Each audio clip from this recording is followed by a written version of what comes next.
Voix Sud Radio, 18h-20h, Cécile Doménibus, Philippe David. Et ce duo que nous aimons tant, Philippe David. On aime bien être tous les deux quand même. Oui, on est bien voilà. tous les deux. Donc Puis on a une belle équipe en plus. C'est une très belle équipe. Oui. Et en parlant d'équipe, j'en profite pour souhaiter un très bon anniversaire à Antoine. Antoine, bon anniversaire. Notre stagiaire. Bon anniversaire. Voilà. Happy birthday. Voilà, ça fait plaisir et bon anniversaire à vous aussi si personne ne vous a jamais fêté, en tout cas pas pour l'instant. Moi je le souhaite à ma nièce, c'est aujourd'hui aussi. Moi vous me l'avez souhaité 24 heures après, je vous le rappelle. Oui, mais c'est parce que beaucoup de gens vous ont souhaité votre anniversaire et le lendemain, on était les seuls. Et voilà, et donc voilà.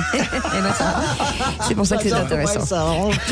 La clarté dans la confusion. Allez, autour de cette table, Françoise Degaut est avec nous. Bonsoir Françoise. Salut Bonsoir. Cécile, salut David. Bruno Philippe. Pomar, ancien membre du RAID et maire de Belleflou. Et puis vous au 0826 300 300. Allez, le sommaire de cette émission. Aurélien Poisson-Atlan, alias Zoé Sagan, dans l'affaire du harcèlement contre Brigitte Macron, nie être un harceleur et revendique une démarche artistique et même littéraire. Et on vous pose cette question, les rumeurs contre Brigitte Macron sont-elles du harcèlement ou de la satire? Eh bien vous dites à 68% de la satire. Et moi je pense que le jeu a assez duré parce que les rumeurs qui sont du grand n'importe quoi, ce que j'aime moi c'est les gens qui assument. Et là ils n'assument pas en disant pas on balance des saloperies, ils disent c'était de la satire. Et j'espère justement que là, les juges en tiendront compte parce que se moquer d'eux et se moquer de tous les Français, ça fait quand même un peu beaucoup. Et ça m'intéresse, au vu du sondage, d'avoir ceux qui considèrent que c'est de la satire. Oui. Ce sera très intéressant. Et la question du soir. Et hier, les députés ont voté cet amendement gouvernemental qui alourdit la taxe des entreprises de 2 milliards d'euros. Et on vous pose cette question, l'impôt est-il confiscatoire? En France, le journal Le Monde en parle aujourd'hui. Eh bien, pour le moment, vous dites oui à 88%, vous voulez réagir, le 0826 300 300. Moi je pense que l'impôt, les taxes et tout le tralala, c'est devenu totalement confiscatoire et c'est devenu ingérable tant il y en a et tant c'est compliqué. J'ai envie de dire une chose, afuera. Afuera, allez, soyez les bienvenus. Afuera. Les reines de France, par exemple, accouchaient en public, non pas pour donner en pâture leur intimité, évidemment, mais pour s'assurer que, l'enfant qui était né, serait bien celui qui assurerait la continuité dynastique, qu'il n'y ait pas de substitution d'enfants. Il y a deux positions, ou du moins deux niveaux d'analyse. Ceux qui restent au simple niveau juridique et judiciaire, et ils ont raison, la charge de la preuve n'incombe pas à Brigitte Macron. Et puis, il y a ceux qui, comme moi, pensent que dans l'intérêt de la France, de mettre fin à cette rumeur en apportant une preuve massue. Les vraies voix Sud Radio. Et ce sont donc 10 personnes qui sont jugées pour cyberharcèlement transphobe à l'encontre de Brigitte Macron. François, je vais revenir il y a très longtemps sur Zoé Sagan, qui était tout au début où ce conte s'est constitué, qui était plutôt assez drôle, puisqu'il jouait avec les politiques et en fait ça s'est accéléré et c'est devenu assez une dark. Folie. C'est devenu une folie, c'est devenu un endroit de dénonciation. Tout le monde allait voir le conte de Zoé Sagan le matin et le soir. Racontant les orgies supposées de certains membres du gouvernement, racontant des trucs complètement délirants. Moi, je veux bien que ça soit de la satire. Sur les animateurs, les animatrices, les politiques, les hommes et les femmes, les soirées de Gabriel Attal, où évidemment, il n'était pas. Et il y a quelque chose qui s'est complètement vicié. Je suis d'accord avec vous, Cécile. Au début, c'était assez drôle, en fait. On jouait, c'était un jeu, c'était sarcastique, il y avait plein d'humour. C'est devenu totalement diffamatoire. Et moi, je suis complètement sur la ligne de Philippe David. Je pense que j'entends c'est Franck Ferrand qui parle. J'entends ce qu'il dit. Mais non, ça c'est pas Franck Ferrand, c'est Guillaume Bernard. Ah, Guillaume, d'accord. Philippe. Pardonnez-moi, okay. Mais en tout cas, ils ont à peu près la même voix. Je trouve ça, je trouve que ce que subit Brigitte Macron est tout à fait insupportable. Et vous vous rendez compte que c'est quelqu'un qui va faire un examen médico-légal aux USA pour démontrer qu'elle est une femme. Parce qu'en fait, il y a deux solutions. Soit on fait comme Barack et Michelle Obama par rapport à Candace Owens, parce que c'est elle. Soit on fait comme Barack et Michelle Obama. Elle a déjà affirmé que Michelle Obama était un homme pendant des années. On laisse filer Voilà. Soit les Macron ont décidé que non, ils veulent lui faire rendre gorge et ils veulent la faire condamner à des dizaines d'années de prison. Voilà. Allez, Bruno Pomar. C'est un peu long. Quelle ligne? Non, pas du tout. C'est pas de la satirique, c'est pas de l'humour, c'est rien du tout. C'est des pauvres gens. C'est vraiment dégueulasse, je trouve. Enfin, ça fait rire personne. Et j'espère qu'ils vont être condamnés. Oui, mais pardon, moi je reviens sur ce procès. C'est quand même flamboyant, c'est-à-dire que de malhonnêteté d'aller chercher ce type de défense, parce que je rappelle quand même que au procès, il a été applaudi. C'est-à-dire qu'il a fait une performance en racontant que c'est totalement littéraire, que c'était une intelligence artificielle qui racontait l'histoire et que ça n'était pas de sa faute. Et voilà, on vit dans quelque chose de très étonnant. On est dans la 3e dimension, là, ou dans la 4e, ou dans la 5e, parce que dire que c'est une IA, mais que après, donc, je pense que ça peut coûter très cher aux protagonistes avec les juges, parce que les juges n'aiment pas qu'on se moque d'eux en général, mais comme tout le monde, hein, soit dit en passant. Mais je pense que c'est la plus grave affaire avec une première dame de France, même si la première dame n'a pas de statut. Cécile, vous me l'avez rappelé ce matin au téléphone en préparant les sujets. Depuis Claude Pompidou, vous vous rappelez, lors de l'affaire Markovitch, où il y avait eu mort d'homme quand même, hein, Markovitch, qu'on avait retrouvé mort dans une Marc-Anthony, qu'on avait retrouvé dans une décharge à Elancourt, je crois, dans les Yvelines.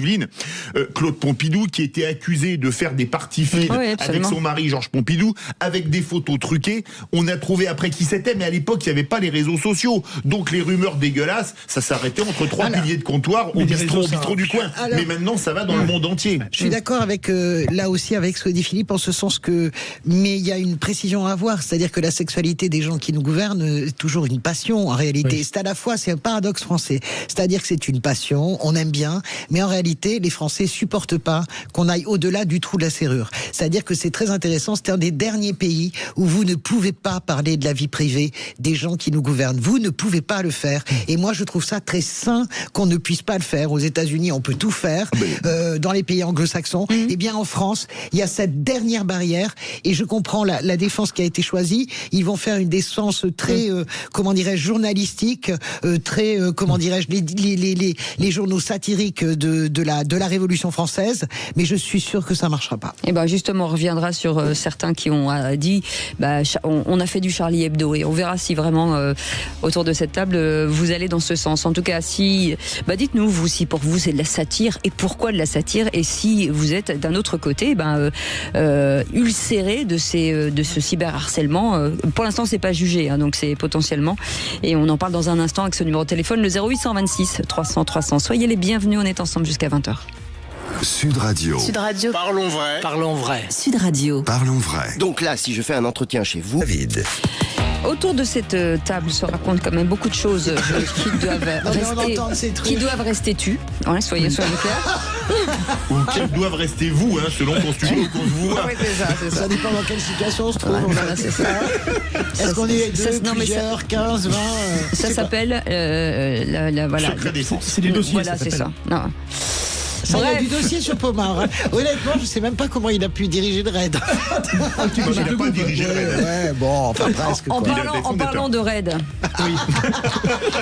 Bref, la clarté dans la confusion.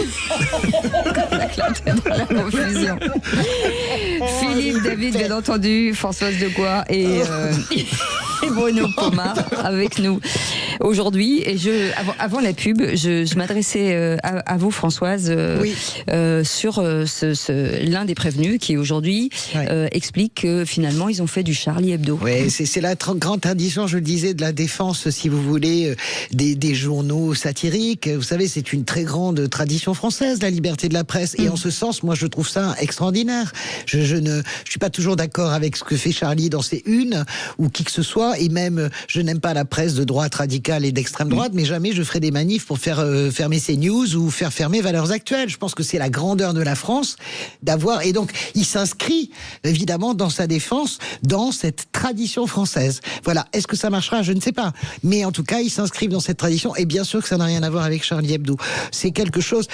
elle serait restée comme au début, Zoé Sagan, enfin l'intelligence, nous n'aurions rien dit. Mais elle est partie, ce site est parti sur des trucs, pas simplement sur Brigitte Macron, c'était délirant, vous vous souvenez, on était même heurtés. C'est sale, hein. C'était crade, on parlait des orgies, c'était sexuel en réalité, c'était absolument orienté vers la sexualité des gens qui nous gouvernent et des animateurs, c'est insupportable. Ouais.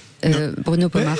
Toutes ces choses, moi, on pouvait les excuser, je sais pas, mais quand il n'y avait pas les réseaux sociaux, le problème c'est qu'il y a eu une extension avec les réseaux sociaux. Les réseaux sociaux, et comme là, il y a toute une partie dans ces réseaux sociaux, c'est des débiles profonds qui prennent ça au premier degré, et ils font monter la pression dans tous les sens, et on voit ce qui se passe malheureusement, c'est catastrophique, oui, quelque part, ça fait peur, quoi. Mais quand on regarde, allez-y Philippe. Hein. Non, mais la question qui se pose, c'est que évidemment cette affaire, on en parle parce que c'est Brigitte Macron, et que l'affaire, on en parle dans le monde entier, y compris avec Candace Owens qui raconte n'importe quoi.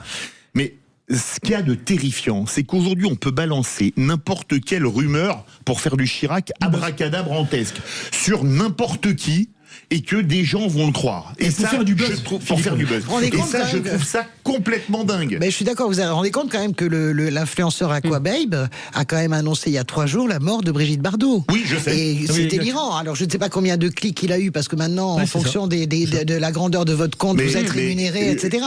Mais je vous arrête quand même, comment elle s'appelle, Christine Boutin avait quand même annoncé la mort de Jacques Chirac ou un an et demi avant sa mort. Non, mais je veux dire par là que ça prend effectivement des proportions, mais ce qu'il faut voir, c'est quelle est l'idéologie derrière. Je ne suis pas sûr que Zoé Sagan soit tout à fait la même chose que Candace Owens. Candace Owens, c'est la sphère QAnon, c'est la révolution nationaliste conservatrice, elle est les homosexuels, elle est le wokisme, c'est vraiment la partie la plus dure du trumpisme. Donc il y a une idéologie chez Candace Owens. Je ne suis et puis pas c'est certaine... son fonds de commerce. C'est son fonds de commerce, et il y a une idéologie. Trump l'apprécie, elle a pris activement part à la campagne, donc c'est une idéologie. Je ne la partage pas, mais est-ce que Aurélien Zoé Sagan, voilà, et Zoé Sagan, c'est cela? Je suis pas sûr. C'est tout à fait autre chose. Il y a une différence, à mon avis, entre ce qui se passe aux États-Unis sur ces questions-là et ce qui se passe en France. Allez, le 0826 300 300, et c'est Stéphane qui nous appelle de Créteil. Bonsoir Stéphane, pardon. Bonsoir. Bonsoir. Bienvenue sur Sud Radio. Quel est votre avis, vous, sur cette affaire? Mon avis, c'est qu'il n'y a pas de fumée sans feu, pour moi. C'est-à-dire sur quoi? C'est-à-dire que sur le fait que éventuellement Brigitte Macron serait un homme. Le truc, en fait, moi, ce qui me perturbe, c'est que l'histoire, c'est la rumeur vient de, ça serait son frère Jean-Michel Trogneux qui serait transformé en Brigitte Trogneux. Oui. C'est ça l'histoire, la rumeur. Oui. Elle aurait pu faire taire la rumeur depuis longtemps si elle avait présenté son frère. Il suffisait juste de présenter son frère 2 minutes, juste, on n'a pas besoin de test d'ADN, pas de prise de sang, on s'en fout ça. Juste qu'elle montre son frère et ça aurait fait taire tout le monde. Mais Christophe, moi je suis pas du tout Stéphane, pardon, excusez-moi, décidément, je vais absolument vous appeler Christophe. C'est joli, Christophe. On n'est pas du tout. Enfin, moi, je suis pas du tout d'accord avec vous. Mais après, vous pouvez pas demander à quelqu'un de l'obliger à se justifier parce qu'il y a une rumeur qui démarre. C'est quand même extrêmement violent, quand même, ce que vous demandez. Je vais vous prendre un exemple. Vous dites demain que quelqu'un a commis des viols sur des enfants. Il veut dire, c'est à vous de prouver que vous êtes innocent. Il faut raconter n'importe quoi. Est-ce que vous comprenez ça, Stéphane? Non, mais ça, oui, je peux le comprendre. Oui. Moi, je veux dire, ça prend des ampleurs telles que elle va même porter plainte. Je comprends pas, moi. Elle a juste avec son frère 2 minutes, c'est tout. Pourquoi cette histoire serait réglée depuis longtemps. Voilà. Ils sont impactés psychologiquement, ils sont pas bien avec cette rumeur. Mais alors, elle montre son frère. Même moi, j'aurais été son frère. De moi-même, je me serais montré. J'aurais dit voilà, arrêtez d'embêter ma sœur. Et puis je me serais montré. Il est pas là. On sait pas où il est. On sait pas qui c'est. Et oui, on n'a rien sur lui. Peut-être Stéphane, peut-être qu'un secret de famille cache un autre secret de famille et que c'est pas celui que l'on croit. Ça, c'est le premier point. Et le deuxième point, et le deuxième point, par ailleurs, je pense que vraiment, jusqu'au dernier moment, ce que je comprends, c'est que les Macron, ils ont laissé filer, mais qu'à un moment donné, la chose est devenue tellement folle qu'ils ont décidé vraiment de contre-attaquer. C'est très violent quand même. C'est très violent pour eux, mais la contre-attaque va être saignante, parce que elle va faire donc un véritable examen médico-légal qui va évidemment démontrer qu'elle est une femme. Et je vous assure que, honnêtement, je pense que c'est la première fois qu'un dirigeant politique s'attaque de front comme ça à une rumeur. Oui, allez-y, Stéphane. il avait besoin de faire ça, en fait. Il n'y a pas besoin de faire ramener juste son frère, ça suffisait. Je comprends pas la logique. Je comprends pas. Il y a juste à montrer son frère, c'est tout. Mais alors, c'est juste que, alors voilà, moi je me mets à l'extérieur, mais c'est juste qu'on n'est pas obligé de se justifier de tout, tout le temps. Et à quel titre? Oui, mais en faisant les tests d'ADN, c'est pareil, c'est justifié. Oui, parce que je pense qu'ils ont décidé de contre-attaquer à un moment donné. Ça commence à la justice américaine et que le droit américain n'est pas le droit français. Oui, puis il est très strict, le droit américain, vachement strict. Qui me dit que le test il sera pas falsifié? Ah bah oui, mais alors là qui dit que la Terre est plate? Moi, je suis pas d'accord avec ça. Ah oui, bah, vous voyez, non, mais c'est intéressant parce que c'est intéressant ce que vous dites, Stéphane. Parce que non, mais c'est intéressant parce que ça dit à quel point finalement le doute s'est installé dans l'esprit de plein de gens. Et c'est exactement ce que Edgar Morin décrit dans un livre formidable qui s'appelle La rumeur d'Orléans, qui est un bouquin exceptionnel sur comment par une rumeur et comment elle se développe et comment elle s'ancre. Le collier de la reine qui lui a coûté cher le jour où elle a fini à l'échafaud. Les amis, je vous dis tout de suite, Sheila. Dominique Baudis qui en est mort quasiment. Et regardez au Moyen-Âge, les Juifs en fait qu'on d'exterminer parce qu'on accusait d'empoisonner les puits. Voilà. Merci en tout cas Stéphane, merci de nous avoir appelé au 0826 300 300. Tout de suite, on n'y croit pas. Les vraies voix Sud Radio. Et une Américaine demande conseil à ChatGPT et déménage pour venir vivre dans le sud de la France. Vous n'allez pas y croire, Cécile, encore. Une fois de plus, c'est une jeune Américaine du Texas qui, au bord du burn-out, s'est dit qu'il était temps de changer de vie. Et pour savoir où aller, elle a demandé à ChatGPT, oui, l'intelligence artificielle qu'on connaît tous, elle a demandé de lui trouver une destination ressourçante. Alors Paris, non, ça a été trop classique. Elle a demandé l'Oregon, mais bon, l'Oregon, c'est un peu trop loin de la zénitude. Et là, accrochez-vous, l'IA lui suggère en deuxième choix Uzès, dans le Gard, ce magnifique petit village du sud de la France. Uzès, effectivement, voilà. Et Amandine Thiraud est avec nous, directrice des affaires culturelles de la communication à la mairie d'Uzès. Amandine, merci d'avoir accepté notre invitation. Merci. J'imagine que cet éclairage sur Uzès de nos amis outre-Atlantique est pour vous une aubaine. Bonjour. Bonsoir, oui, une aubaine, je ne sais pas, on verra, mais en tout cas, c'est un beau coup de projecteur. Ouais. Mais je pense surtout que c'est un coup de projecteur qui est justifié. Ouais, ben voilà. Vous défendez bien, non pas votre crèmerie, mais votre mairie. C'est fait. Mais qu'est-ce que cette commune a plus que les autres? Parce que c'est intéressant de se dire ressourçante. Qu'est-ce qui génère ça, à votre avis?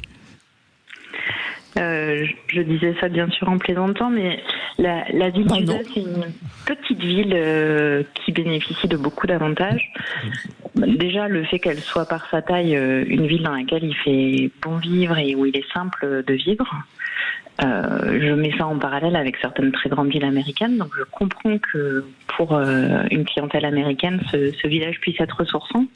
Ce qui est intéressant aussi dans la ville d'Uzès, c'est sa position géographique, puisqu'elle est à 2 pas de Nîmes, d'Avignon, pas très loin d'Arles, et en même temps on bénéficie du calme de la ruralité, donc ça en fait aussi une ville qui est très attrayante. Combien d'habitants ? Ça va être compliqué là maintenant. Hein. Il y a combien d'habitants ? 9000. 9000 habitants. 9000 habitants à peu près, oui. Vous qui parliez de calme, avec la pub que vous allez avoir, ça va être tendu.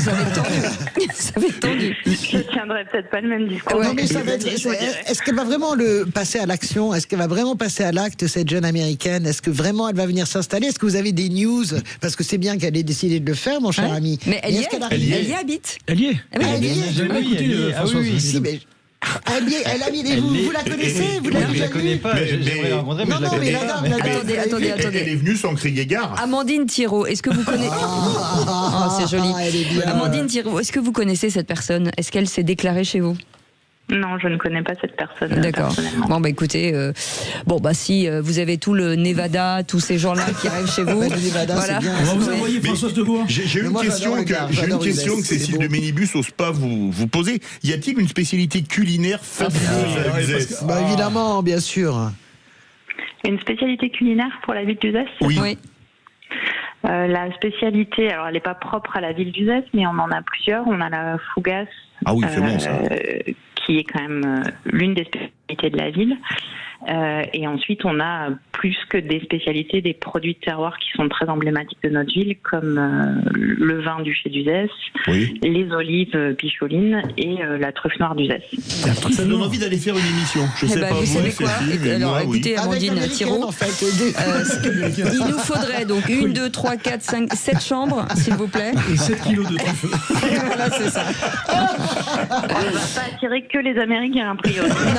Non, mais voilà, des gros mangeurs. Merci en tout cas d'avoir accepté notre invitation, Amandine Thiraud, directrice des affaires culturelles et de la communication à la mairie d'Uzès, qui est une très belle commune et que je vous incite à aller visiter. Dans un instant, le tour de table de l'actu de Nos Vraies Voix avec Françoise de Gois. Eh bien, les radicalités qui gagnent, Milei qui est réélu, enfin qui gagne ses élections, mais en Irlande et à New York, c'est la radicalité de gauche, donc on ne va pas s'en sortir. Philippe David. Viva la libertad, carajo. Ah ouais, d'accord. Afuera. Que les gens paient des impôts, c'est la moindre des choses. Sapin, ancien ministre de l'économie. Voilà. Il commence à nous gonfler tous ces politiques. Oh là là, mais parce que ancien ministre socialiste qui nous parle de ça. On ne fait pas le débat. Je pense que Françoise de Gois va réagir très durement parce que c'est son copain sur là. Elle va faire monter la mayonnaise hors antenne et là le J'ai débit pas le droit va de dire ce que je pense de Michel Sapin. Tout de suite. Alors, maintenant. Sud Radio. Parlons vrai. Sud Radio. Parlons vrai. 18h-20h, Cécile Doménibus, Philippe David. Et on vous souhaite la bienvenue si vous venez de nous rejoindre. Vous savez qu'on peut vous offrir un petit cadeau si vous voulez, hein, bien entendu. On va refaire un petit retake avec notre Maxime, puisque vous allez pouvoir remporter une montre Kelton. Et c'est une très belle montre, alors femme ou homme, hein, puisque vous aurez la possibilité en tout cas de choisir. C'est la marque icône pop de l'horlogerie française pour affirmer votre style.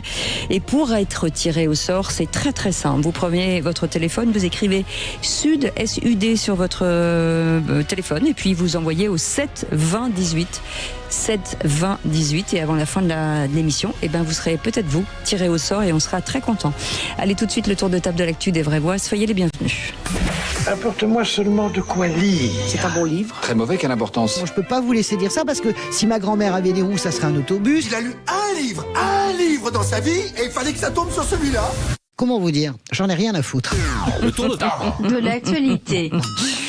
Avec des sujets quand même importants, donc on rigole. Philippe David, sur les élections législatives de l'Argentine. Alors tout le monde disait qu'il allait perdre, ayant été enfant de cœur, ayant été élevé dans la miséricorde. Je ne rappellerai pas les propos de Françoise de Gois. Non, mais j'avais mis des bémols. Hein. Oui, j'avais dit selon les sondages. Mais selon les sondages, alors maintenant, les Sud-Américains sont encore plus mauvais que les Nord-Américains. Ah non, parce que l'IFOP est bon pour la France. Non, c'est que Nord-Américains, vraiment. Alors, le problème, c'est que j'ai relu des articles sur Milei, un peu sur tous les médias français, et en fait, le problème, c'est pas qu'ils pensaient qu'ils allaient perdre, c'est qu'ils le détestaient tellement qu'il voulait qu'il perde. Donc il disait résultat économique désastreux. Bon, en Amérique du Sud, moi je constate une chose là, depuis qu'il a été réélu, l'indice de la bourse de Buenos Aires a gagné plus de 20% à l'ouverture, la devise argentine est remontée en flèche de 9,5% par rapport à la clôture de vendredi, et le taux d'emprunt de l'Argentine à 10 ans est passé de 4,34 à 10,51.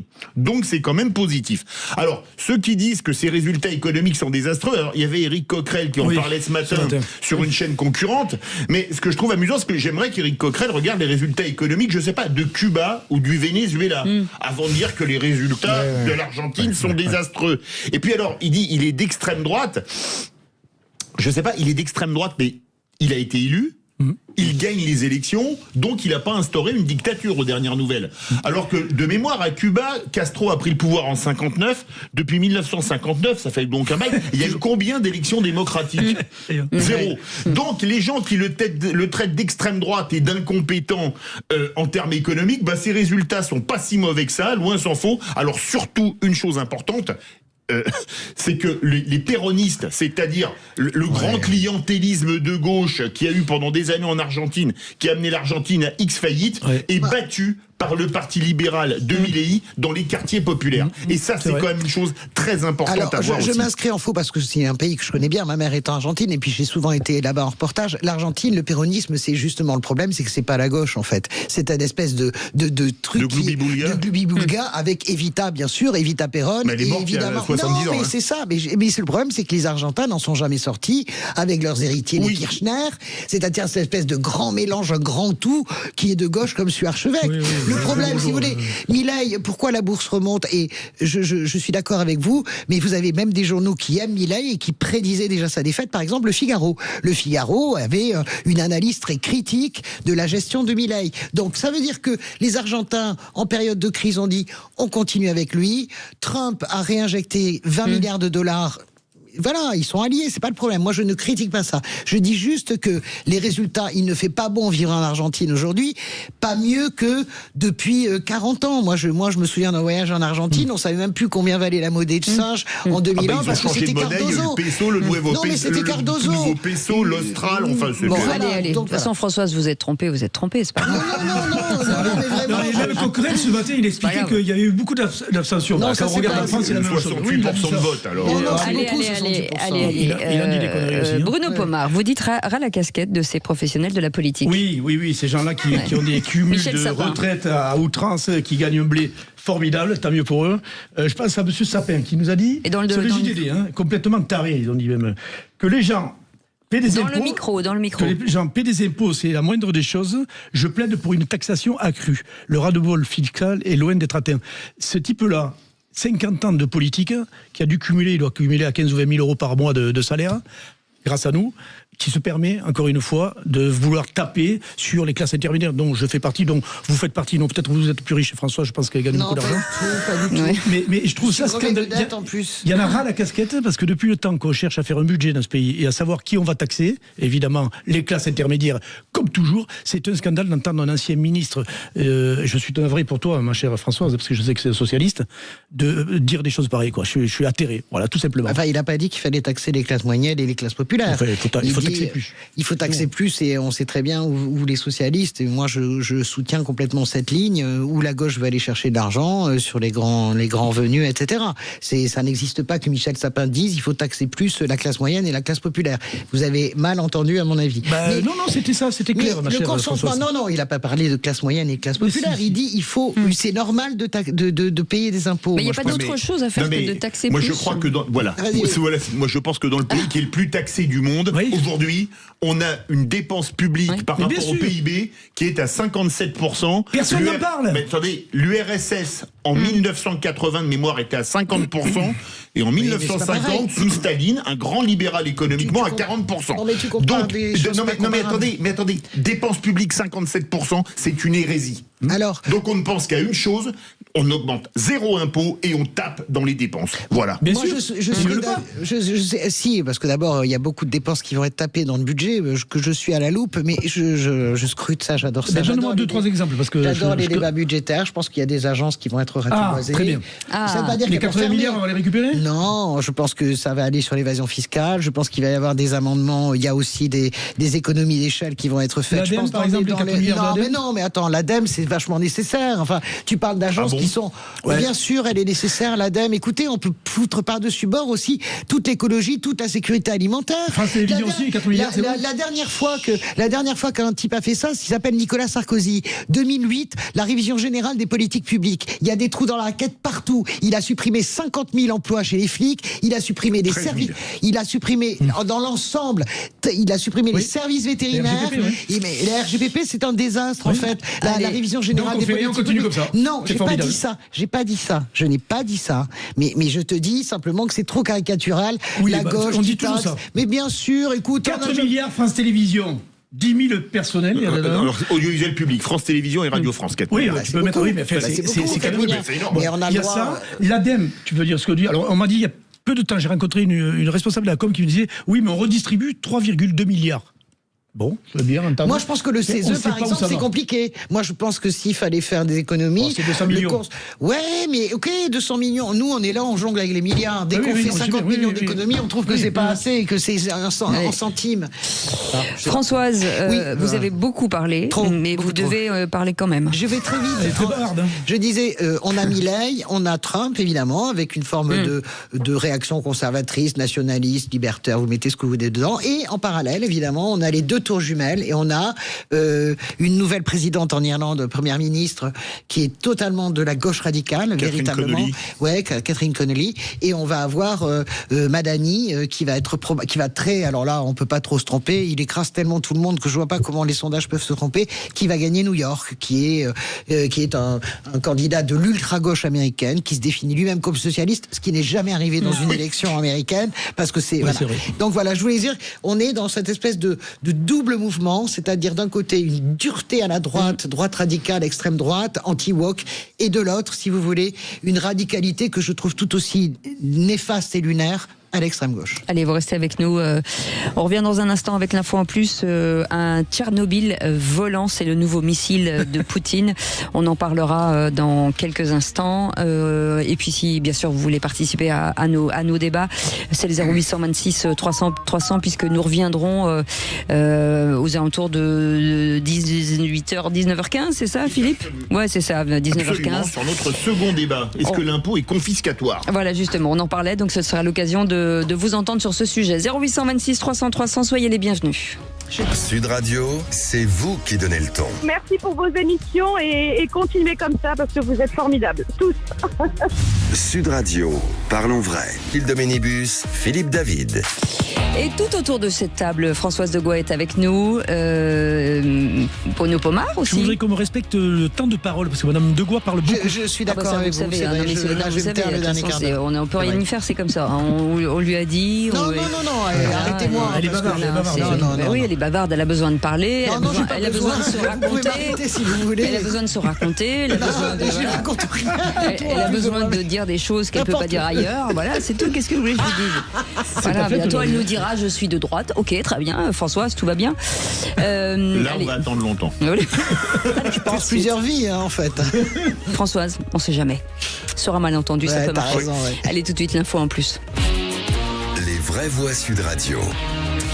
Et le président russe Vladimir Poutine affirme avoir réussi le test final d'un missile de croisière à propulsion nucléaire. On va en parler avec le général Bruno Clermont qui est avec nous. Général, bonjour. Merci d'avoir accepté notre invitation sur Sud Radio. Vous êtes consultant en défense et général de corps aérien. Alors déjà, on a envie de comprendre, pour ceux qui nous écoutent, ce qu'est la particularité de ce missile qui, je dois avouer, terrorise quand même pas mal de monde. Oui, on peut comprendre que ça puisse inquiéter. Alors il y a deux catégories de missiles. Les missiles de croisière, ceux qui vont manœuvrer auprès du sol à des vitesses importantes, et vous avez les missiles balistiques, eux qui sont tirés dans l'espace, qui sont une forme de cloche, qui vont redescendre en balistique et qui vont avoir des portées très importantes. Donc là, on a la catégorie des missiles de croisière. La particularité, c'est qu'il est propulsé par un réacteur nucléaire, miniaturisé, qui fait qu'en théorie, il a une autonomie limitée.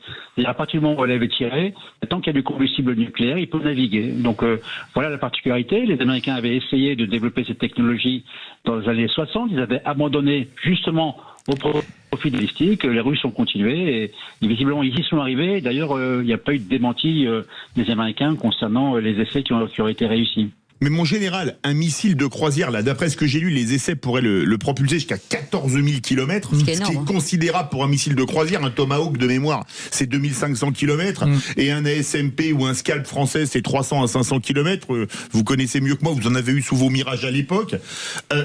Ce sera donc un missile nucléarisé, mais il ne peut être que nucléarisé. On va pas tirer et mettre de la radioactivité avec un missile conventionnel, c'est pas possible. Ou alors, c'est de la folie, non ?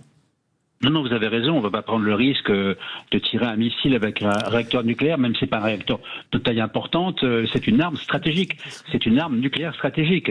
Il va emporter, en théorie, on annonce à une charge d'1 mégatonne ou 2 mégatonnes d'armes nucléaires, c'est-à-dire une centaine de fois Hiroshima. Voilà, c'est une arme de dissuasion nucléaire, ce n'est pas une arme Général, d'emploi. attendez François, juste une question de néophyte, est-ce qu'on peut l'intercepter ? Est-ce qu'on peut intercepter ce style de missile ? Il est interceptable parce qu'en fait, il est subsonique, il ne vole pas au-dessus de la vitesse de son, mais il est capable de très nombreuses manœuvres dans la mesure où il a beaucoup d'autonomie, donc il restera quand même difficile à intercepter, mais il n'est pas ininterceptable. D'ailleurs, c'est un des problèmes.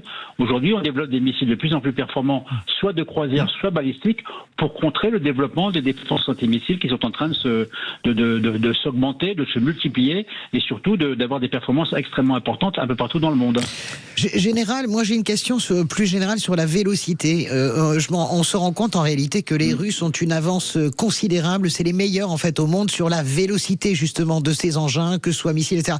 Comment se fait-il que les Russes ont pu développer, il y a eu la course aux étoiles bien sûr que plutôt les Américains ont gagné, mais comment se fait-il que l'ingénierie russe soit aussi forte dans ce domaine ? Non, vous avez raison. En matière de très grande vitesse, on appelle l'hypervélocité, de Mach 5 pour les missiles de croisière, mais également les Russes ont développé des choses assez étonnantes. Ce sont des planeurs hypersoniques, ce sont des espèces d'avions qui sont tirés par des missiles, qui vont monter dans l'espace, qui vont rebondir sur la couche de l'atmosphère, qui vont pénétrer et faire des évolutions.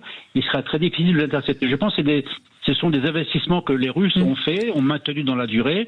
La Russie est, on le sait, la première puissance nucléaire au monde, par le nombre de ses têtes, mais également par les capacités de ses moyens. Mais par contre, c'est pas du tout la première puissance conventionnelle au monde. C'est peut-être une des raisons aussi pour lesquelles Poutine veut garder cette supériorité nucléaire qu'il a aujourd'hui sur les Américains et bien sûr sur les Chinois. Alors moi j'ai une question toute simple. Est-ce que c'est quoi ? C'est une arme opérationnelle ? C'est un message politique ? C'est quoi en fait ? Alors pour l'instant, on annonce un test qui a été réussi. Il y a eu des tests qui ont échoué, il y a même eu des morts. Ça fait 20 ans qu'ils essaient de le développer. Un test significatif qui a réussi. Et pour déclarer que puisque ce test a été réussi, on allait à passer à l'opérationnel. Mais il n'est pas encore opérationnel. Il faudra sans doute quelques années pour qu'il soit opérationnel et qu'il rentre dans l'arsenal des armes nucléaires stratégiques de la Russie. Mon général, la France a fait son premier essai de missile hypersonique il n'y a pas très longtemps, depuis la base d'essai de Biscarrosse. Et ça avance bien ? Alors la ministre des Armées vient de déclarer que le missile M51.3, qui est le nouveau missile balistique qui va équiper nos sous-marins nucléaires, va rentrer en service. C'est un missile extrêmement performant, qui est capable de frapper à plus de 10 000 km plusieurs objectifs avec plusieurs têtes nucléaires, capable également d'éviter les défenses antimissiles. On est aujourd'hui clairement dans une course aux armements nucléaires qui est en roue libre, parce qu'on constate qu'il n'y a plus du tout de traité de réduction, de contrôle des armements nucléaires, et ça, je pense que c'est inquiétant et que c'est un problème pour la sécurité du monde. Merci beaucoup, Général Bruno Clermont, d'avoir accepté notre invitation. Vous êtes consultant en défense et général de corps aérien. Allez tout de suite, et si vous étiez ministre, par exemple ? Les vraies voix Sud Radio, si j'étais ministre. Qu'est-ce que je vais devenir ? Je suis ministre, je ne sais rien faire. En même temps. Et pourtant, il va bien falloir que vous fassiez quelque chose.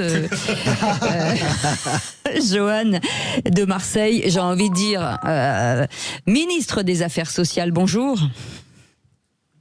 Bonsoir. Monsieur le ministre, alors vous, en tant que nouveau ministre des Affaires sociales, quelle serait, si vous étiez nommé, la première chose que vous pourriez mettre en place ? Alors, je ferai une coupe franche dans les ARS. Les ARS, ok. Et le budget ainsi que j'en retirerai serait alloué d'une part à l'hôpital public. D'accord. Et d'autre part à la création d'infrastructures pour ce que j'appelle affectueusement les oubliés de la République. Savoir notamment les personnes handicapées, la petite enfance, les personnes âgées. Ok, d'accord, voilà. C'est très social, c'est vachement social. C'est-à-dire, en fait, vous enlevez, si j'ai capté ce qu'on voudrait tous faire, en fait, vous enlevez les sommes englouties dans l'administration, en réalité, pour les rendre au service aux patients, c'est ça. Plus de scanners, moins de tableurs Excel. J'enlève les emplois fictifs, oui. mais c'est pas le principe de la santé, plus de scanners et moins de tableurs Excel, c'est bien ça ? C'est-à-dire qu'il y a des milliards qui ont été dépensés par exemple pour la numérisation de l'hôpital, et en réalité aucun patient n'en a vu la couleur en fait, donc c'est vraiment épuisant. Là c'est du bon sens quand même, non ? Oui, mais c'est très difficile. Oui, c'est très compliqué. Eh ben bravo, on vous adoube. C'est compliqué, parce que comme moi, que dans les ARS, il y a beaucoup de copains, mais bien sûr. de copains, et donc ça devient très très compliqué. Mais pour rebondir sur ce qu'a dit Johan, de mémoire, c'est une invention de Roselyne Bachelot, je crois, les ARS, quand elle était ministre de la Santé. De Sarkozy, oui. Sarkozy. Et je ne comprends pas, alors qu'en France, je le répète, on est shooté à la dépense publique, qu'avant de créer un truc pareil, où on a des gens qui font des tableurs Excel, on ne se soit pas posé la question, a priori, de efficacité, coût et rentabilité. Mais c'est ce qu'on aurait dû faire pour vous. Mais les technos, ça veut pas faire ça, évidemment. Je pense qu'il y avait l'angoisse aussi de la grippe H1N1. Attention. On répond par des structures systématiquement qui servent à rien. Excusez-moi, moi je veux bien qu'on fasse de la rétroactivité. Vous savez que je n'ai pas de sympathie pour Nicolas Sarkozy. C'est bien parce que ça n'est pas arrivé, la grippe H1N1. Ok. Si c'était arrivé comme le Covid nous est arrivé, c'eût été destructeur, bien plus encore que le Covid. Donc moi je me mets.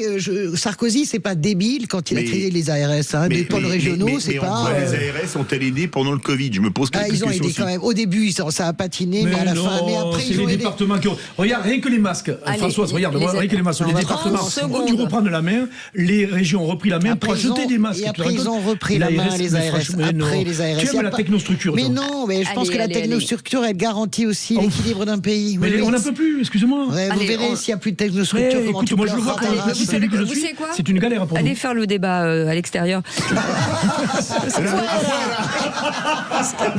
Parce que nous, on a du boulot là. Dans un instant, le coup de gueule de Philippe David. Non, la police n'est pas raciste. Et voilà. Et tout de suite, on parle de votre argent avec Thomas Binet. Soyez les bienvenus. Les vraies voix Sud Radio, 18h-20h, Cécile Doménibus, Philippe David. Et autour de cette table, Philippe David, bien entendu, Françoise Degois, Bruno Pomar. Et il est là, Philippe David, il est prêt. On l'écoute. Les vraies voix Sud Radio. Le coup de gueule de Philippe David. Comme d'habitude, je vais remettre le clocher au milieu du village, un village qui se situe dans le 11e arrondissement de Paris. Pourquoi le 11e arrondissement de Paris? Parce que c'est là que se trouve le siège de Mediapart et que sur la web télévision de ce média, on a pu entendre les propos suivants hier lors d'une émission consacrée aux violences policières. C'est-à-dire qu'on est dans un pays raciste qui n'assume pas son passé colonial et qui essaie d'effacer par la violence les traces de son passé. Et tant que en fait une balle ne rentrera pas en pleine tête d'un blanc issu de bonne famille, je pense que cette loi ne changera pas. La personne que vous venez d'entendre s'appelle Samia El-Khalfaoui. Elle a perdu son neveu âgé de 19 ans, Souheil, lors d'un contrôle de police à Marseille dans des circonstances troubles en 2021 et n'hésite pas à dire qu'en France, la police et l'État sont racistes en concluant que tant qu'une balle ne rentrera pas en pleine tête d'un blanc issu de bonne famille, la loi ne changerait pas. Et n'en déplaise à cette femme, il n'y a pas que des personnes issues de minorités visibles, comme on dit aujourd'hui, qui ont perdu la vie lors d'interventions des forces de l'ordre. Je pense à deux cas en particulier, Cédric Chouviat à Paris ou encore Steve Maya-Canisso à Nantes. Les policiers, comme les gendarmes d'ailleurs, ne se lèvent pas le matin en se disant qu'ils vont passer une bonne journée en tuant quelqu'un. Il y a des drames qui arrivent, c'est une réalité, mais la police ne tue pas sciemment en France et n'est pas raciste, quoi qu'on en dise. Ce débat avait lieu pour les 20 ans de la mort de deux jeunes qui avaient fui un contrôle de police en allant dans un transformateur électrique à Clichy-sous-Bois. Rappelons qu'ils y sont entrés de leur plein gré, que les policiers ont été blanchis par la justice et que, quand on est contrôlé, on obtempère au contrôle et que, si on n'obtempère pas, on prend des risques, quelle que soit son origine, et que si demain un fils de bonne famille bien blanc force un contrôle de police, il risquera fortement de se faire tirer dessus par les policiers et en conséquence de perdre la vie. Et ce ne sera en aucun cas la faute du policier auteur du coup de feu létal, mais de celui qui aura refusé d'obtempérer. Alors, il n'y a pas que des coups de feu quand on interpelle des gens, Philippe David. Notamment pour Cédric Chouviat et Steve Maya-Canisso. C'est pour ça que j'ai choisi... Et George Floyd aux États-Unis, c'est la fameuse clé, bien sûr. C'est des dizaines de milliers d'interpellations tout au long de l'année pour les policiers, il faut le savoir. Des sorties d'armes, c'est environ 300 sorties d'armes par an. Malheureusement, parfois, il y a des cas qui arrivent... très durs, très difficiles à comprendre, évidemment, qui sont jugés, hein, tu l'as dit. Mais encore une fois... Et c'est le principe de sortir son arme le moins possible aussi. Hein. C'est le but, c'est le but. Vous savez, une fois qu'on est sur le terrain, des fois... C'est bien de le rappeler à chaque fois. Sûr. Mais il y a juste à voir que cette dame, là, je ne sais même pas qui c'est d'ailleurs, mais bref, elle utilise les éléments de langage de la France insoumise, c'est tout. Et vous avez vu d'ailleurs, depuis qu'il n'y a plus Gaza, ça risque de revenir d'ailleurs, parce que j'ai vu que Netanyahou a ordonné des bombardements. Bref, comme il n'y a plus Gaza maintenant, ils reviennent tous, Porte, Léaumont, Boyard, toute la clique là, hein. Évidemment, la police tue, ils ont que ces mots à la bouche. C'est dramatique parce que non seulement ça fait un tort à notre institution, qui est une belle institution, qui fait un travail formidable, et quand elle le fait pas bien, eh bien ils sont sanctionnés par l'IGPN, mais en même temps, il faut monter le Rassemblement National. C'est du pain béni pour le Rassemblement National, tous ces gens-là. Un mot pour Françoise. Oui, je suis sidéré par ces propos, je trouve ça. Il y a bien sûr des gens racistes, et parmi les policiers, il y en a évidemment, mais parler d'un racisme d'État est une hérésie, une infamie, vraiment. Et l'infamie sur le passé colonial, bien sûr que nous ne sommes pas au clair avec notre passé colonial, il n'y a qu'à voir les proportions que prennent toujours nos relations avec l'Algérie. Ça devient, c'est passionnel en permanence. Donc, nous ne sommes pas au clair avec notre passé colonial. Mais relier tout ça dans une espèce de gloubi-boulga, moi je suis d'accord avec ce que vous dites sur les policiers, et cette phrase que j'aime beaucoup de Philippe, aucun policier ne se lève le matin en se disant je vais aller mieux en ayant buté quelqu'un. L'image de la balle dans la tête, personne ne doit mourir dans un contrôle de police, de toute façon. Je pense en plus qu'il y a une pression psychologique pour les policiers quand vous sortez une arme. On s'arrête une minute, mettez-vous dans la tête que vous avez un flingue et que vous allez le sortir, vous allez tirer. Essayez de l'envisager. C'est extraordinairement difficile de tirer, en fait. Et ce serait intéressant parfois à des gens de se rendre compte la difficulté pour les policiers de ce que c'est. La difficulté. De juger, d'avoir le bon jugement, d'avoir la bonne attitude. J'ai le souvenir, moi, de ces deux policiers qui m'avaient bluffé. C'était en 2016, c'était sous François Hollande. Ils étaient pris à partie, leur bagnole avait commencé à brûler. Oui. Ils étaient sortis dans le calme. Il n'y en a pas un qui a sorti son flingue pour faire fuir, même pas pour tirer en l'air. Franchement, vraiment, c'est pas possible. C'est pas possible d'entendre des mots comme ça. Moi, je suis une femme de gauche, hein, vous savez très bien. J'ai gueulé sur Naël et je continue à dire qu'il y a des bavures inacceptables. Mais ça, c'est encore plus inacceptable, je pense. Merci beaucoup, Philippe David. Allez tout de suite la question du soir. Dans un instant, avec est-ce que l'impôt est confiscatoire en France, Philippe ? Oui, est-ce que pour vous, l'impôt est confiscatoire avec toutes les augmentations d'impôts qui tombent jour après jour, on pourrait même dire heure après heure ? Eh bien, pour le moment, vous dites oui à 91%. Vous pensez que certains impôts devraient être augmentés et d'autres supprimés, par exemple, ou pas ? Venez nous le dire au 0826 300 300. On se retrouve dans un instant, soyez les bienvenus. Philippe David. Ça va, Philippe David ? Ça va très bien, surtout qu'on va parler d'impôts. Oui. C'est ce que disait Audiard. Bientôt, il va nous rester plus que l'impôt sur les eaux. Voilà. L'impôt sur les eaux, oui, pas mal ça. Pas mal. Je pensais que ça vous intéressait parce que je pensais que vous parliez d'impôt, impôt POT, c'est impôt à boire. C'est pour ça que vous étiez content. En fait. Moi, je suis toujours partant. Voilà. Non, l'abus d'alcool est dangereux pour la santé. On n'a plus le temps, on parle plus du tout de bouffe dans cette émission. Enfin, on laisse plus Philippe parler de bouffe, c'est ça qui. Depuis que je suis au régime. Ça se voit, oui. Bien sûr. Vous voulez savoir ce que j'ai mangé à midi, moi, non? Poulet au vin jaune. Ah, c'est délicieux, le vin jaune du Jura. C'est bon. Mais c'est pas bon à boire. C'est pas bon à boire, mais c'est super bon à cuisiner. C'est une conversation passionnante, je vous le dis. Tout le monde s'en fout. C'est hyper intéressant. J'aurais regretté cette journée si je n'avais pas eu cette conversation avec vous. Mais on va quand même y aller. Allez, tout de suite, la question du soir. J'en peux plus. La commission mixte paritaire, ces députés et sénateurs qui doivent trouver un compromis sur le projet de budget, a donc entériné hier la surtaxe sur les très grandes entreprises, malgré la colère des grands patrons. Surtaxe qui doit rapporter, on le rappelle, 8 milliards à l'État. Afin de défendre l'emploi dans l'industrie, plusieurs centaines de salariés d'Arkema, Vancorex, mais aussi Michelin, Auchan, les fonderies de Bretagne se sont mobilisés face au ministère des Finances à l'appel de la CGT. Quand on vient en France et qu'on voit qu'on s'apprête à augmenter les impôts de 40% sur les entreprises qui fabriquent en France pour pousser à la délocalisation, c'est idéal. Alors je ne sais pas si c'est vraiment l'objectif du gouvernement, mais en tout cas, il va l'atteindre. Ce chantage à l'emploi, on n'en peut plus. Pour rester sur le cas de Bernard Arnault, c'est seulement 20% de ses salariés qui sont en France aujourd'hui, donc le Made in France est très relatif.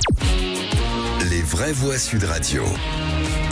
Et les députés ont voté donc lundi un amendement gouvernemental alourdissant de 2 milliards d'euros les taxes sur les grandes entreprises. Et on vous pose cette question, l'impôt est-il confiscatoire en France ? Eh bien vous dites oui à 91%. Vous voulez réagir et ce n'est pas confiscatoire. 5 centimes d'euros TTC l'appel, le 0826 300 300.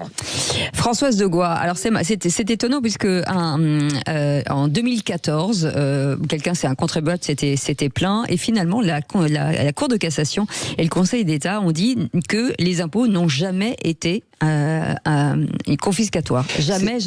Oui, alors après c'est une forme d'expression. Il y a quand même encore en France un consentement à l'impôt qui est très élevé. C'est l'héritage de la Révolution, les impôts. On a compris, c'est aussi la démocratie, c'est-à-dire que vous payez, vous contribuez au bien-être de la société. Donc ce truc-là, quand même, quelle que soit la nature des débats et au moment des débats sur le budget chaque année, et particulièrement sur ce débat-là, évidemment, on a toujours les mêmes, les mêmes inflexions, les mêmes mots, etc. Donc l'impôt n'est pas confiscatoire. Les députés ont voté. Alors c'est très marrant parce que c'était un amendement du gouvernement présenté par Roland Lescure, le ministre de l'économie et des finances, et c'est la gauche qui l'a voté et les macronistes se sont abstenus. Donc 2 milliards en plus. Voilà, c'est sur les grandes entreprises, c'est pas sur les PME, etc. Donc moi je crois que globalement l'impôt n'est pas confiscatoire, mais je serais tout à fait favorable à ce que sur une feuille d'impôt, eh bien, à partir de je ne sais pas quand, on explique où vont les impôts. Parce que ça la réalité, en fait. Que veulent les Français. Les Français voudraient comprendre où passent leurs impôts. Et je pense qu'on peut l'expliquer de façon, tant cet impôt-là. En tout cas, dans le service public, ils se rendent compte que finalement, c'est pas très efficient quand même. Je suis d'accord, surtout l'hôpital. Je pense que la grande plaie, vraiment, c'est l'hôpital. Non, mais l'hôpital et les transports, vraiment, les déserts médicaux, c'est vraiment... Tu as raison, ce que tu dis, François. C'est-à-dire, les Français, ils ont pas de problème, je pense, pour payer les impôts. Le seul souci, c'est qu'on ne sait pas où ça va, quoi. Ah oui. Et puis on se rend compte qu'on est dans les déficits abyssaux. Enfin, et il y a aussi l'impôt sur, vous savez, sur les biens immobiliers. Ça, je trouve que c'est scandaleux. Ça, c'est du confiscatoire. C'est-à-dire des gens qui sont obligés de vendre un appart, ils ont hérité pour payer l'impôt. Enfin, c'est une catastrophe, ce pays. Moi, je crois que le souci, c'est qu'on ne sait pas ce que devient l'argent. Parce qu'on est le pays le plus taxé du monde. Bien sûr. Mais dans le régalien, rien ne va. Rien ne va. L'école, c'est un désastre. Ça s'effondre dans tous les classements internationaux, PISA et TIMSS. C'est donc que c'est pas un problème de moyens. On dépense plus de 150 milliards si on prend les budgets de l'État, des régions, des départements. Non, mais si on prend en plus que payent les régions, les départements et les communes, pour les écoles, les collèges et les lycées, c'est plus de 150 milliards. L'armée, elle est à l'os. La justice, on classe les affaires ou alors c'est jugé à Pâques ou à la Trinité. Bref, tout ce qui est le régalien, rien ne va. Et on se pose la question, où va l'argent ? Et moi, désolé, j'ai pas de réponse. Enfin si, j'ai quelques idées, qu'il y a beaucoup de gaspillage, etc. Mais ce serait trop long à expliquer ici. Et ça, les Français n'en peuvent plus. Si on avait un régalien fabuleux, que l'hôpital, on n'avait pas 8 heures d'attente dans le couloir des urgences, que l'école était la meilleure du monde, que l'armée avait 4 porte-avions, qu'elle était super équipée et tout, que la justice jugeait en 3 mois au lieu la police, bien sûr. Évidemment, bien sûr. Les gens diraient, on consent à l'impôt. Le problème, c'est que là, ils en ont pas pour leur argent. On paye je veux dire, on paye les impôts d'un 3 étoiles au Michelin et on a le service d'un mauvais fast-food. Est-ce que c'est pas l'opacité sur les lois, parce qu'il y a pas mal de lois d'impôts, et plutôt que de faire des retakes en disant voilà, on a mis ça en place, ça fonctionne pas vraiment, on va revenir en arrière, on va changer. Je pense qu'il faut changer de méthode. Et d'ailleurs, moi je suis d'accord avec ce que vous dites, tout ce que vous dites, c'est-à-dire que il faut changer de méthode. Depuis, vous me connaissez ? Non, mais je pense que ce qui est en train de se passer au Parlement est vraiment majeur. On se rend pas compte du changement de culture politique qui est en train de s'opérer. Vous avez des gens qui travaillent ensemble et qui font quasiment chacun sans perdre leur idéologie de la coproduction de budget. Ça n'est jamais arrivé. Et ça veut dire qu'on va peut-être arriver à ce changement de mœurs politiques qui est qu'à un moment donné, on peut avoir un ministre d'économie et des finances qui arrive un soir et qui dit ok, voilà, là on s'est trompé, là on a trop, là on va remettre, là on va... Je pense que tu es optimiste, ma chère Françoise. Écoute, moi je vais te dire, je suis optimiste. De toute façon, est-ce qu'on a le choix Et je suis très heureuse de l'être. Je vais vous dire, ça fait 25 ans que je suis journaliste politique éditorialiste. j'ai fait tout en France, à l'international. J'ai jamais vu, peut-être une situation, je n'ai jamais vu un Parlement français qui débat de cette manière-là. Alors, il y a des noms d'oiseaux, etc., mais qui avance aussi intelligemment. Je sais pas si ça va au bout, parce que le chemin de crête, vous avez 800 mètres d'un côté d'abîme et 800 mètres de l'autre côté, tu vois. C'est sur le pic du Midi ou sur l'arrêt de la Grande Fâche, tu vois. T'es là, bon. C'est très, ce chemin est très étroit. Il y a une conscience générale de se dire. Il y a une conscientisation. Okay. Et même LFI, très bruyant ce week-end, etc. Hier, ils ont voté. Oui, les gens, ils sont au travail. Les gens se parlent et ils essaient de coproduire pour éviter un désastre démocratique, et je pense qu'on est en train de vivre un truc. Et ça fait un moment, la coproduction, ça fait un moment que ça dure, et le budget est toujours pas voté. Hein. Mais c'est normal, c'est 70 jours, on dirait que tu sais pas ce que c'est un budget. Non, mais moi je suis pas d'accord avec ça. Il fabrique. Non, mais c'est 70 jours. Il y a un consensus, tu dis, mais chacun est sur sa ligne et veut pas bouger. Je suis pas d'accord, je pense que tout le monde fait des pas. Je pense qu'on va atterrir. Par exemple, la gauche demandait 4 milliards de plus sur les entreprises. Finalement, on atterrit, on coupe en deux, on tombe à 2. Vous voyez, et c'est ça dans tous les domaines. Je dis pas qu'on va y arriver, mais je dis que quand même, ce qui se passe est assez exceptionnel, moi je trouve. Non, mais moi je trouve que pour la question... T'es pas d'accord avec ça sur le renouveau? Non, moi je crois qu'aujourd'hui, les gens se mettent à peu près d'accord parce qu'ils veulent sauver leur siège. Parce qu'ils ont peur d'une chose, c'est de la dissolution. Et qu'en cas de dissolution, il y a un raz-de-marée RN. Comme l'a dit Gabriel Attal à Emmanuel Macron, si tu dissous, on revient à 30. Non, mais quand vous êtes le triple, un peu plus du triple, c'est un peu gênant. 40, oui. Il a dit 30, a priori, mais j'étais pas dans le bureau du président de la République, je n'ai pas cette chance. Ils sont plus dans les calculs politiques que dans les donc, on est beaucoup plus dans le calcul. Et surtout, ce budget, pour moi, est insupportable parce qu'il ne fait aucune économie réelle. Oui, et c'est là qu'il faut arriver. Quand vous avez quelqu'un vous avez un athlète qui est en sur... Le problème de la France, c'est que c'est un pur sang, mais avec un jockey qui a le gabarit au choix du Sergent Garcia ou d'Oliver Hardy. Et tant qu'on aura... C'est de la discrimination. Mais non, mais c'est ça. Un jockey, c'est toujours petit et très fin, ça pèse rien. Parce que sinon, et nous, l'État obèse, il est sur notre pur sang, et le pur sang, il peut pas passer. Alors, je suis pas d'accord avec vous, parce que vous savez très bien que le budget, c'est 2 parties. C'est la partie recette, bien sûr, c'est ce qu'on est en train d'étudier. Et là ce qu'ils étudient, et qu'on étudie tous en suivant ça. Et après, vous avez la partie PLFSS, budget de la Sécu, qui va être la partie des coupes. Elle va être très difficile, celle-là. Elle va être super dure, vraiment, à aborder. Là, c'est que le hors-d'œuvre, j'ai envie de dire. Donc, je ne suis pas du tout sûr qu'on y arrive. Il y a peut-être 10% de chance. Moi, j'en suis pas convaincu non plus. Mais quand même, il faut les jouer, parce que, et je ne suis pas d'accord avec vous sur le fait que tout le monde a peur. Alors, Renaissance, bien sûr, peut avoir peur. Mais par exemple, le Parti socialiste n'a absolument pas peur. Ils sont en tête. Il peut avoir peur aussi. Non, dans 90 circonscriptions, ils sont en tête même sans LFI. Vous avez les LR, franchement, honnêtement. Les dernières élections, excusez-moi, Fort est passé grâce au. Pas du tout. Mais je pense que. On n'est pas. On voit pas les mêmes élections de la même façon. On parle du nouveau Front Populaire, mais Olivier Faure, il est réélu contre les macronistes depuis des années, depuis 5 mandats. C'est pas ce qui a été dit. Écoutez, travaillez, je veux dire, bosse tes dossiers. Guillaume Garot est réélu à l'Assemblée. Mais non, il y en a un paquet qui se sont vendus à la France Insoumise. C'est pas vrai. Il y a eu un accord sur le nouveau Front Populaire aux dernières élections. C'est pas ce que je dis. Ce que je dis, c'est que sans LFI, le Parti socialiste dans ses projections est en tête dans 90 circonscriptions. Donc c'est pas vrai de dire. Alors pourquoi ils se sont pas séparés tout de suite de LFI? Parce que vous avez un accord politique et que évidemment des stratégies. Mais à droite, il y a des stratégies. Vous avez tu me parles de la gauche. Mais écoute, ce que tu as. Le Rassemblement national, il a fait des accords avec personne. Avec Ciotti, déjà, pour commencer. Oui, déjà, oui. La droite, à la limite, Horizon. Horizon, même à mais non, pas Horizon, c'est Édouard Philippe. Revenons sur notre sujet, parce que là, on part en digression. Est-ce que ça veut dire que, quel que soit, enfin, en tout cas, les partis, est-ce que ça va dans la bonne direction de se dire que finalement, c'est ce que voulait le Cornu, d'arriver à gérer tout ce petit monde et de passer entre les gouttes pour l'instant. Je sais pas combien de temps ça durera, mais je trouve que c'est pas si mal, honnêtement. Aujourd'hui, vous aimez bien votre expression montagnarde, où on était vraiment sur la ligne de crête avec 500 mètres d'APIC d'un côté et 600 mètres d'APIC de l'autre. C'est l'arrêt de la grande faille. C'est très fragile. Exactement, c'est très fragile. Cependant, je vais mettre le verre non pas à moitié plein, mais à moitié vide et qui s'évapore à toute vitesse. si on a déjà un mal fou à faire un budget cette année où il va falloir, de mémoire, emprunter 310 milliards. Je vous laisse imaginer, vu la conjoncture économique que nous avons, avec le chômage qui augmente, et donc la croissance est mauvaise, donc les rentrées de TVA sont pas aussi bonnes. Comment est-ce qu'on va faire un budget l'an prochain alors qu'on sera en pleine campagne présidentielle? Justement, parce que là, chacun défendra ses intérêts. Là, et je peux vous dire que ça va être rock'n'roll. Alors justement, pour ces raisons-là, eh bien, vous voyez, c'est là où je vous serai d'accord avec vous, c'est sur l'opportunisme. Le véritable opportunisme, vous allez le voir sur le budget 2026-2027. Parce que ce sera le budget de 3 mois avant la présidentielle.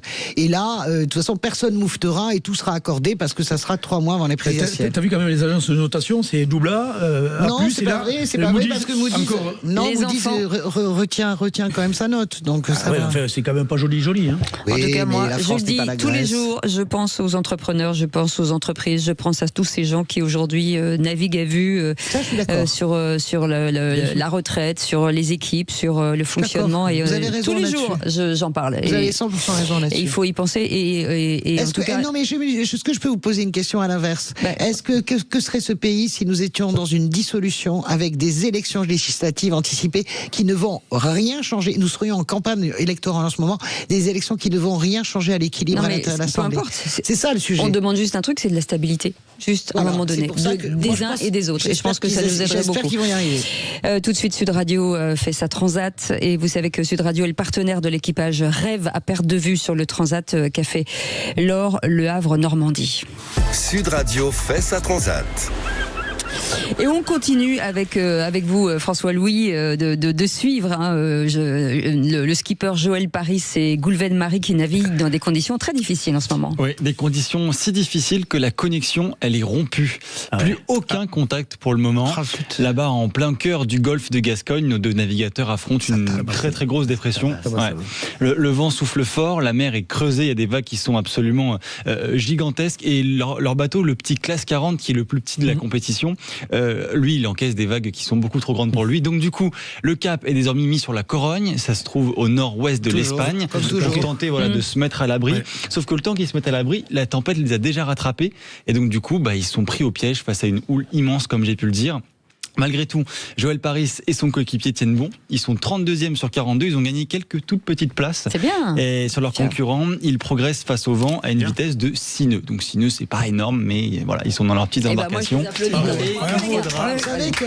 Il faudra encore attendre 48 heures, on pense, avant que la communication soit rétablie, parce que c'est leur antenne en fait qui a. Vous savez que c'est le golfe de Gascogne, c'est un grand classique. À chaque fois, pour le Vendée Globe par exemple, il y a souvent dématage, golfe de Gascogne et direction la Corogne. Enfin, c'est une espèce de truc quasiment mécanique. Allez les amis, merci beaucoup Bruno Pomar, merci beaucoup Françoise de Gois, Philippe David, vous restez avec nous, bien entendu, les vraies voix de l'emploi dans un instant, puisqu'on va revenir sur les seniors. Alors les seniors, vous allez voir, il y a tellement de choses à dire, c'est tellement positif, et ceux qui en parlent dans un instant vont vous redonner de l'espoir. Vous allez voir. Compte que les plus seniors d'entre nous quittent, Françoise de Gois et Bruno Pomar. Mais d'accord. À partir de quel âge c'est les seniors? À partir de 45 ans, si tu veux.